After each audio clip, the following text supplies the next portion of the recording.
네, 이제 오전장 마무리하고 오후장 준비해야 하는 하프타임 시간입니다. 엠비엔골드 김응태 조규준 매니저 만나 뵙고 시장 전략 함께 세워보도록 하겠습니다. 안녕하십니까? 네, 안녕하세요. 네, 오늘 시작 함께 점검해 봐야 될 것 같은데요. 사실 첫 거래일입니다. 과연 우리 매니저님들은 어떤 시장에 주목하고 있을까요? 첫 번째 질문 이렇게 드려보도록 하겠습니다. 2025년 증시의 전망을 함께 세워봐야 될 것 같은데요. 김응태 매니저님, 긍정적으로 상승할 수 있다라고 전망하실까요? 네, 맞습니다. 저는 올해부터 해서 물론 이제 시장은 좀 상저하고를 보고 있는데요.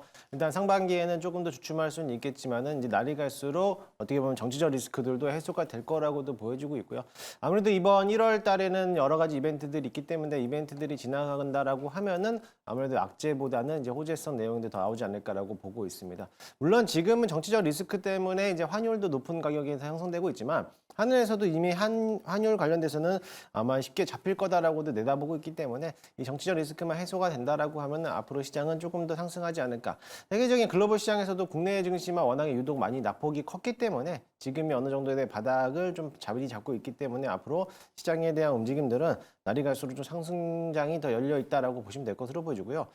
특히나 뭐 지정학적 리스크라든지 정책 리스크 이런 특별한 변수가 없는 한 특별하게 악재가 나올 수 있을 만한 시장은 없기 때문에 오히려 국내 장들은 지금이 조금 더 매수할 수 있는 기회가 되지 않을까라고 보고 있으니까는 그 점을 참고하시면서 이번 25년도를 조금 더 24년보다는 좀 더 좋은 시장이 될 거다라는 기대를 가지고 대응하시면 좋을 것 같습니다. 좋습니다. 2025년 상저하고 예측해 보면서 앞으로 내일이 더 상승하는 그런 기대감 함께 예측해 보도록 하겠습니다.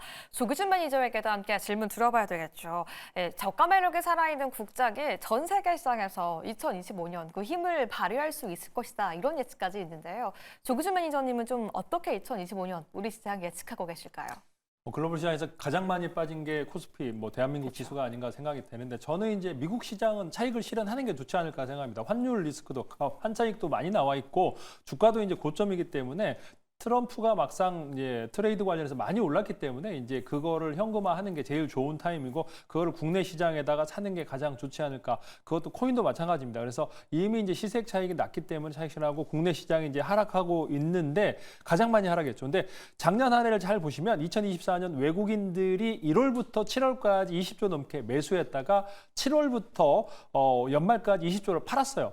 실제적으로 2024년 네트로 봤을 때 코스피 1조 매수입니다. 그러니까 추가적으로 팔더라도 1조 정도는 더 팔 수 있는데 현재 국내 시장에서 외국인 보유 비중이 28% 정도거든요. 그러니까 작년 연말에 28%였는데 32%대까지 갔다가 다시 28%까지 빠졌다라는 거는 가장 저점이다라고 보시면 될 것 같고요. 또 하나가 지금 이제 무역 수지 12월 달도 무역 수지 600억 달이 넘었더라고요. 그래서 그 어려운 환경 속에서도 500억 불대 후반에서 600억 불을 넘어서면서 65억 불 정도의 무역 수지 흑자가 나와 있고 작년 한 해가 6,800억 정도 매출 수출 실적이 나왔는데 반도체가 가장 높았다. 14% 정도 늘어났다고 하는 건데 지금 현재 2023년 6월부터 19개월 무역 수지 흑자가 나오고 있는 우리나라의 경제는 괜찮다, 탄탄한데 정치적으로 악재 때문에 하락을 했지 않았나라는 생각이 들고 있고요. 주도도가 없었고 시장에서 애널리스트들이 지나치게 반도체에 대해서 악재에 대해서 계속적으로 얘기를 하면서 중국이 따라오고 있다 그러면서도 우리 실적이 굉장히 좋고 락바텀, 그러니까 2024년 락바텀을 찍고 올라오고 있는 거를 얘기 안 하고 앞으로 나빠질 거다라고 애널리스트들이 계속적으로 얘기하면서 삼성전자가 지속적으로 하락을 했는데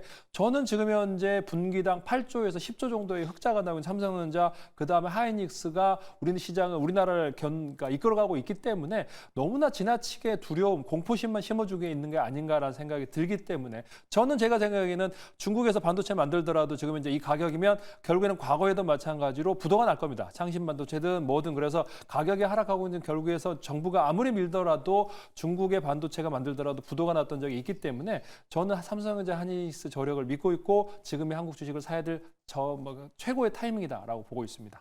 지금이 국내 증시를 매수해야 하는 최고의 타이밍이다라고 말씀해 주셨는데요. 그렇다면 우리 시청자분들을 위해서 조금 더 구체적으로 이야기 들어보도록 하겠습니다. 김웅태 매니저님, 국내 증시가 앞으로 매일같이 더 오를 거라고 예측을 한다면 저희가 어떤 섹터, 특히 어떤 키워드에 집중을 해봐야 될까요? 일단은 보편적으로 키워드를 잡는다라면 AI에 대한 키워드를 잡아야 될 거라고 보는데요. 네.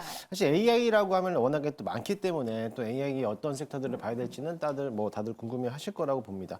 근데 사실 이 AI 키워드는 작년도부터도 계속적으로 줄고 이어왔기 때문에 올해도 역시나 마찬가지로 키워드는 AI 키워드에서 어느 섹터들이 또 파생이 되느냐에 따라 가지고 또 달라질 수 있는데요.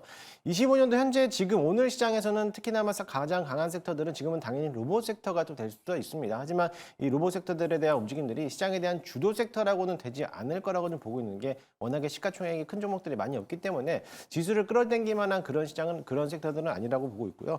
만약에 본다라고 하면 여전히 또 강하게 나오고 있는 실적을 받쳐주고 있는 반도체가 주도적으로 또 올라가지 않을까라고 보고 있습니다. 지난 7월부터 지금까지 그는 5개월 동안 긴 조정을 받아왔고 실질적으로 AI 키워드에서 수익을 보거나 실적이 나와 있는 섹터들은 하드웨어죠. 그러니까 반도체 부분이 가장 대부분인데 그 외적으로 이제는 소프트웨어. 이번에는 25년도에서는 작년에는 잘 안 나왔던 이제 실적이 올해부터 나올 수 있는 게 이제는 소프트웨어 관련된 기업들에 대한 움직임도 나오고 있기 때문에 AI 키워드에서는 소프트웨어 관련된 섹터들도 보시면 좋겠고요. 오늘 같이 이제 테마성으로 강한 움직임이 나왔을 때는 당연히 로봇 테마들도 당연히 올라가겠지만은 그 외적으로서 의료기기라든지 AI 의료기기라든지 AI 자율주행 쪽에 대한 모멘텀도 남아있기 때문에 관심 있게 보시면 될 것으로 보이고 특히나 지금 1월달 시장에서는 가장 이벤트들이 좀 많이 남아있는 게 CS 2025도 이제 이벤트도 남아있고 또 스페이스 X에 대한 7차 발사도 예정되어 있기 때문에 그와 관련된 섹터들도 관심 있게 보시면 좋지 않을까라고 보고 있습니다. 좋습니다. 시장은 여전히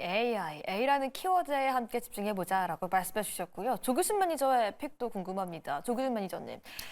저는 2025년은 뭐 연말부터 얘기했지만 로봇이 시장을 이끌어갈 것이다라고 보고 있고요. 그래서 로봇과 바이오가 이제 주도할 거다라고 보고 있는데 과거에는 로봇을 보면 협동 로봇입니다. 그래서 협동 로봇이 어떤 움직이지 않고 이제 제자리에 있으면서 물건을 조립하고 이런 시장으로 해서 로봇주가 상승했다면 2025년 휴머노이드, 그러니까 그거를 이제 옵티머스라든가 아틀라스라든가 이제 이렇게 보스턴 다이내믹스 아틀라스, 그다음에 테슬라의 그러니까 옵티머스 뭐 이런 쪽이 이제 걸어다니면서 비탈길을 걸어다니기 시작하고 과거와 다르게 이제 주춤거리면서 되게 뒤뚱뒤뚱 걸긴 하지만 이제는 점프를 하고 춤을 추고 뭐 이렇게 뛰어다니는 로봇이 이제 만들어지고 있는 상황에서 인건비가 상승하는 그 시장에서 보면은 이제 로봇은 계속적으로 필요할 거다라고 보시면 될 것 같아요. 그래서 과거에는 이제 협동 로봇이 만들어지면서 그 관절을 만드는 회사들이 이제 올랐다면 앞으로는 이제 휴머노이드 로봇이 나오면서 거기에 센서를 납품하는 회사들, 그러니까 엄청나게 많은 레이더, 카메라가 들어갈 거고요. 자율주행보다도 훨씬 더 많은 센서가 들어갈 거기 때문에 휴머노이드 로봇이 시장을 이끌 것이고 이 시장은 그래서 지금 현재 현대차, 그러니까 삼성이 이번에 이제 레인보우를 인수를 했는데 현대차가 보스턴 다이내믹스를 인수를 했거든요. 글로벌 리더를 현대가 인수를 했다 그래서 현대 관련주, 현대 오토웨버라든지 현대 모비스라든지 이런 부품 회사들도 이제 어느 정도의 관점을 봐야 될 것 같고요. 거기다가 지금 저는 이제 바이오가 미국에서 이제 케네디 주니어가 이제 그 모더나라든가 백신에 대해서 이제 음모론을 얘기하면서 미국의 바이오 시장이 굉장히 많이 하락했는데 저는 지금 현재 미국 시장을 산다고 하면 테슬라라든가 뭐 이런 쪽을 사는 게 아니고 저는 바이오주. 그러니까 왜냐하면 케네디 주니어 때문에 미국 시장도 머크라든지 그 외에 이제 노바티스라든지 굉장히 많이 조정이 나왔습니다. 그래서 그런 쪽을 사시면 좋을 것 같고요. 우리나라도 2월 20일 날 참생법이 시작하고 있기 때문에 그와 관련된 바이오 관련주를 지금부터 관심을 갖는 게 좋지 않을까라는 생각을 해보고 있습니다. 좋습니다. 조규준 매니저는 로봇과 바이오에 함께 주목해보자라고 전략 세워주셨습니다. 이렇게 두 분과 함께 실시간으로 움직이는 시장에 대한 대응 전략 세워봤습니다.